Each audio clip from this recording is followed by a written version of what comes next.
5 big reasons that I do everything possible to stay away from the healthcare system. And I say that as a doctor because I think it could really screw me over. Pardon my French, but I mean that because who doesn't have a story to tell, either yourself or a loved one, who has been screwed over by the system? Now, am I saying that all doctors are bad? Of course not. There are some good doctors out there who work hard every single day. But the system is absolutely awful. And I don't know about you, but I want to do everything possible to avoid getting sucked into the medical industrial complex. I don't want anything to do with the system. I will try my best to stay healthy and avoid prescriptions. I never want to be on any prescriptions. They're an absolute last resort. I do not trust the system. I believe that huge segments of the system are a complete and utter scam. And one of the few things that the United States, anyway, I do believe is good at is acute care, treating emergencies very quickly. But for most other things, it absolutely sucks. So I will do my best to stay away from the system. So I'm going to go over 5 ways that I think the healthcare system really screws people over. A lot of you may relate to this, and it's especially true above a certain age. It becomes more important. And for those of you who enjoy these discussions, please make sure that you've signed up for my free newsletter. If you haven't yet, why on earth not? Link down below. Let's get going then. Number 1, the system, the medical industrial complex, pushing treatments, drugs, injections, which have absolutely minimal benefit. They are absolute superstars at this, and we could go over a number of different potential treatments, pills, injections, where if you dive into the numbers, the actual benefits are minimal, if any benefits whatsoever.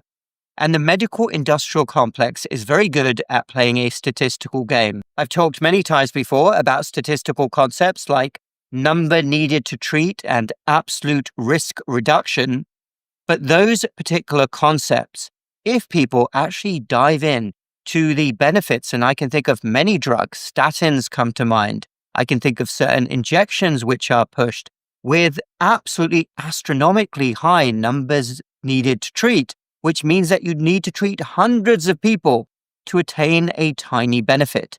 And the medical industrial complex, and this is why I feel so sorry for most people, they're in a circumstance where they're listening to this advice, but they're not realizing that many doctors are mindlessly regurgitating what their authorities have told them to do. They're not using critical thinking skills. They're not thinking outside the box and thinking, why am I pushing this, while ignoring many of the other things. I often say that the same doctor who will go online to push injections with so much vigor has never once put out a post telling people to, for instance, cut back on sugar, which would have far more of an effect. Okay, maybe a lot of people wouldn't listen, but why not even do that even once and be all in on the injections and treatments which have minimal benefits? But the medical industrial complex is very good at playing this game, pushing therapies with minimal, if any, effectiveness. Number 2, this is probably the worst one of all, actually,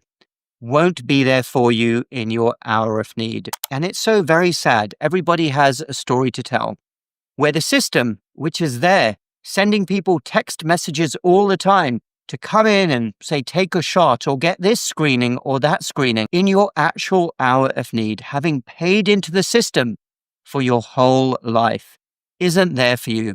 When you, for instance, discover that you may have a worrisome lump somewhere, or maybe you have a loss of appetite, maybe you need a scan urgently, maybe something else happens, and when you really need it, there are delays, there are insurance hurdles, there are all sorts of things when you actually need help. This is so very sad indeed.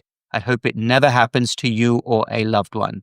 And as I said, it's even more terrible because people have paid into the system for their whole life. And when they really need it, it's not there for them. Number 3, hospital charges. Now, many countries in the world, like the United Kingdom, people don't experience this phenomenon of seeing a hospital bill. But I would challenge anybody, and I've had this debate online, when I call the medical system in the United States a scam, I always say, I challenge anybody, because I get all of these doctors who are trying to defend the system, other people within the system. I say, have you ever seen a hospital bill before? Why don't you talk to your patients and look at the bill that they receive? Okay, they may not be liable for a lot of the bill, maybe insurance covers most of it, but when you look at the itemized amounts, they are unjustifiable. How could anybody say that the system is anything but a complete and utter scam, the way that it works? And for those people, heaven forbid, who are on the hook for a lot of these costs, life is terrible. One of the number one reasons for bankruptcies in the United States. It's an awful situation. Number 4, over-treatment and then getting sucked into the system. Many of you probably have a story to tell. By the way, share down below in the comments if you have any of these stories, but you will have a blood test or a scan done, and it will show a certain abnormality. And before you know it, boom, you are sucked in.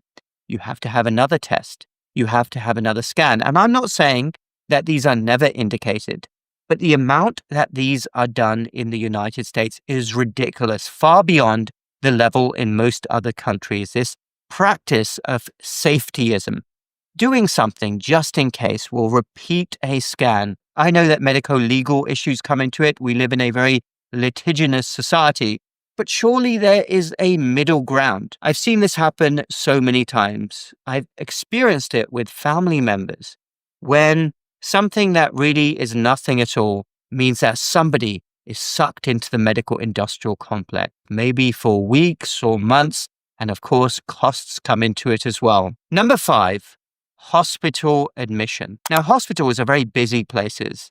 I know very well that in the hospital, things can get missed. Staff are very busy. Often there are chronic understaffing issues. But be very careful. Again, I'm sure everybody has a story to tell.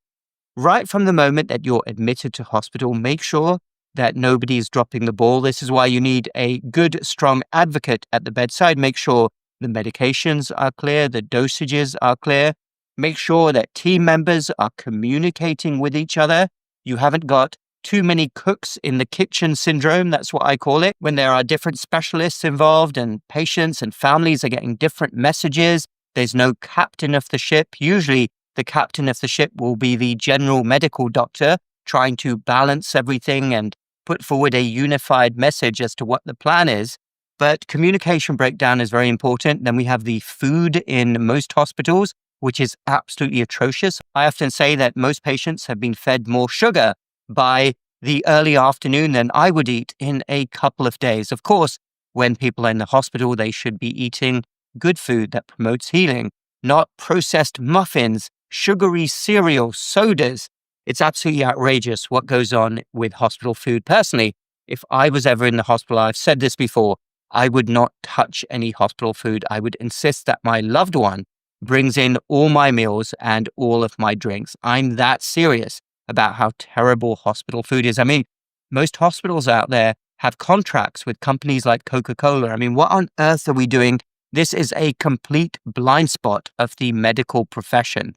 The fact that metabolic health has to be number one here when somebody's sick.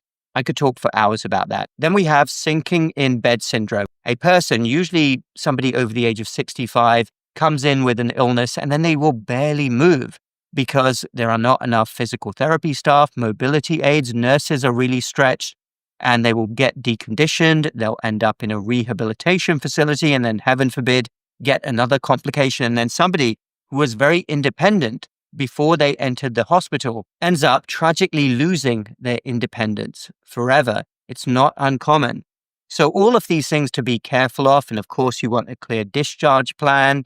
And you want to make sure at all times that you're watching everything that is happening in the hospital. Have an advocate with you. Hopefully you have the chance to have an advocate with you, a family member. Watch everything like a hawk. I would for a family member. The medications being administered, I would keep an eye on the vital signs, make sure they're not over-treating blood pressure, for instance. And I might be giving the impression that hospitals and medical staff are terrible. No, I'm not saying that doctors and nurses are terrible. Nurses are among the most amazing professionals you could ever meet. But hospitals are very busy places. And in most countries, medical errors are probably one of the number one reasons for adverse events. And it's just a reality of life. Everybody has a story to tell. Again, share yours down below. where an error has occurred in the hospital. So those are 5 ways then where the system can really screw you over, will screw you over. It's definitely happened to you or a loved one. Number 1, pushing drugs, treatments, interventions, injections with minimal benefits, making out like they're the best thing since sliced bread when they are not. Number 2, the system won't be there for you in your hour of need. Isn't that terrible? Number 3, hospital charges. If you're in the United States, be very careful. Number 4, overtreatment and deliberately getting sucked into the medical industrial complex because of protocols and the way that everything works. Number 5, hospital admission. Realizing that hospitals aren't as safe as you might think they are. So I will say again that your goal, if you're sensible, should be to do everything possible to stay away from doctors and healthcare institutions. Of course, I'm not saying don't go to a doctor if something is wrong. Don't follow up with the doctor if they're telling you to. What I'm saying is being aware of this and realizing that the best thing you can do is make your metabolic health the number 1 priority. Of course, life is unpredictable. Unpredictable things can happen, but all you can do is try to take good care of yourself. Eat a wholesome diet, exercise, take care of any stress in your life, make sure that you sleep enough, make sure you're in the best possible shape, make sure you're not insulin resistant. I've talked about that many times before. All of those things will tip the odds in your favor. Basically, take care of yourself.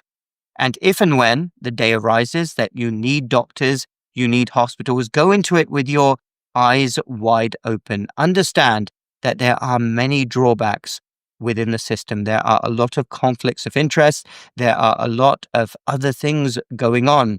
We have an absolute explosion of bureaucracy, and the focus isn't on what it should be. Having good and competent doctors being able to be in an environment where they can practice with autonomy, other staff feeling like they are appreciated, and overwhelmingly, what we need is a complete revolution in healthcare where the focus is metabolic health. Because if doctors were actually all in on this, the population would start to listen. Just like what happened with smoking in the 1960s and 70s when everybody smoked.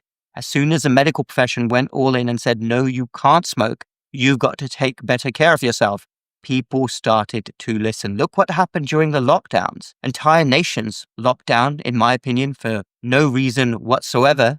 Things could have been dealt with very differently because the medical establishment was advising governments to do things. Nothing would have happened during the pandemic without the advice of the medical profession. And the medical profession, sadly, has completely lost its way. And when doctors lose their way, bad things happen. And that's exactly what you're seeing now. So stay well, everyone. Keep going. I'm rooting for you to succeed. I know that everybody watching is really trying to do their best.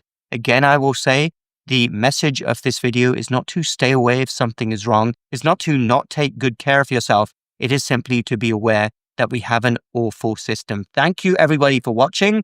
Do share your comments down below. Check in the links down below as well for my website, all the other work I do, and my MetThrive 30-day health reset, natural fat loss, and reverse insulin resistance. Also in the links down below, our natural health and wellbeing store, ohighwellness.com if you're in the USA, North America, ohighwellness.co if you're in the UK, Europe. If you enjoyed this video, you will also enjoy some of my other videos, including this one that I'm linking right here on how you can improve your health naturally. Hit the like button if you like this video, subscribe button for more similar videos in the future. Do share with anyone else who may benefit, and we will talk again very soon.